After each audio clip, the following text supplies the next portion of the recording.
We take you to Nkandla now, where we understand that residents are blockading roads. This following the Pietermaritzburg High Court ruling that dismissed former President Jacob Zuma's application to stay his arrest. Our reporter Linda Mnisi is there and joins us live. A very good afternoon to you, Linda. If you could update us as to the developments on the ground there in Nkandla.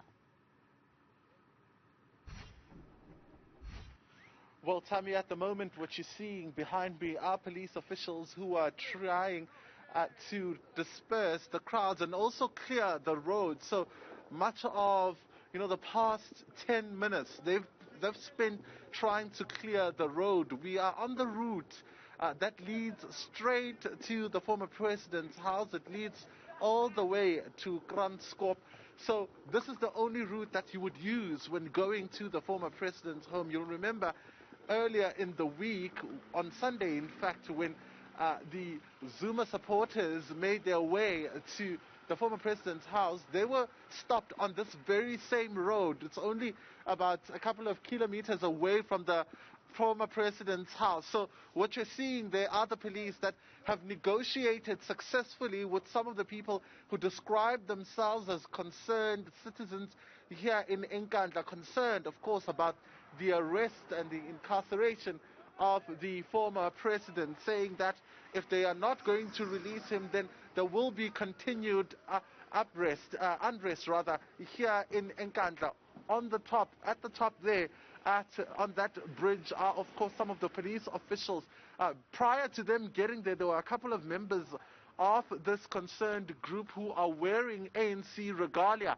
When I spoke to them earlier on, I asked them, would you describe yourselves as pro-Zuma supporters? And what they were telling us was that they don't describe themselves as pro-Zuma supporters. They describe themselves as concerned Zuma, or rather concerned citizens, concerned about what is happening at the moment. So quite interesting to see the tact that police used to try and disperse them. At the top there, Tammy, the road was completely blocked all the way to the front, just behind the SMO, and the police officer coming to them, in fact, negotiating, saying, well, I've just received an instruction that I should arrest you, and that instruction is coming all the way from the office of the minister. I'm here to engage you for the last time and ask you to disperse, because going forward you will be arrested, and that will have an impact on your children who depend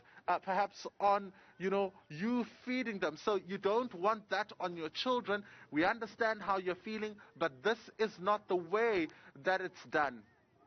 Linda, are we seeing unrelated pockets of protesters, or does it seem that they are all one group but perhaps splitting up? Okay, so majority of the group that we saw earlier on were wearing ANC regalia. They were wearing ANC regalia and saying that they are concerned citizens.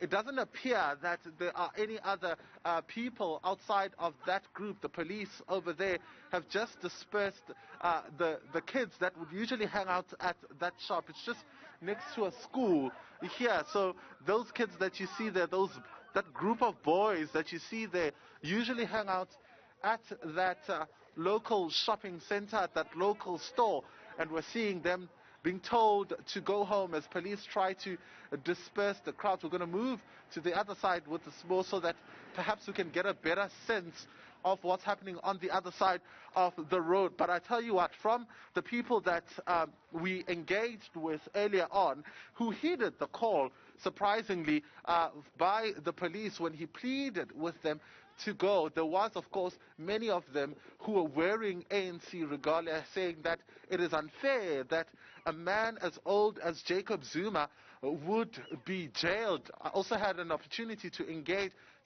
just down the road with some of the community members who are saying, they call him Umkhulu. You would know that many of the Zumas live in this area, and they say Umkhulu usekugile, meaning he is old now and wasn't supposed to be arrested. So there seemingly is a level of disgruntlement. Not many criminal elements that we've seen here, particularly where we are. So essentially, this goes down to how police are also managing the situation on this side of town, because you would remember police would usually fire rubber bullets, but that's not the case here.